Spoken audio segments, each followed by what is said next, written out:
चाहिँ अहिले लोड सेडिङमा चाहिँ एकदम उपयोगी।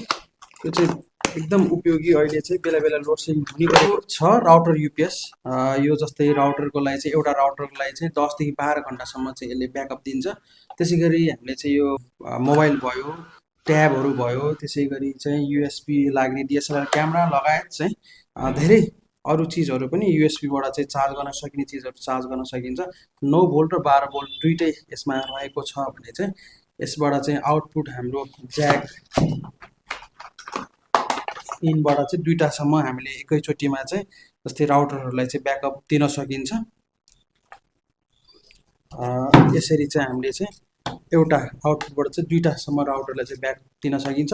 एउटालाई चाहिँ लगभग 10-12 घन्टासम्म चाहिँ हाम्रो चाहिँ यसको ब्याकअप रहेको छ है। यो हामीले चाहिँ अब पोर्टेबल रूपमा चाहिँ पावर ब्याङ्क जसरी पनि बोकेर हिँड्न सकियो। र अर्को भनेको यसको हामीले चाहिँ यहाँ ल्यान र पिओसिज एउटाको लागि चाहिँ हामीले ल्यान पिओसिजको रूपमा पनि हामीले चाहिँ सिसी क्यामेराहरूदेखि लिएर नेटवर्किङको लागि चाहिँ युज गर्न सकिन्छ। 1 वर्ष वारेन्टी रहेको यो हाम्रो राउटर युपिएस नेपालभरि हामीले डेलिभरीको पनि सुविधा छ। कृपया तपाईहरुलाई चाहिँ यो चाहिएमा तल दिएको नम्बरमा इन्फोजमा सम्पर्क गर्नुहोला। धन्यवाद।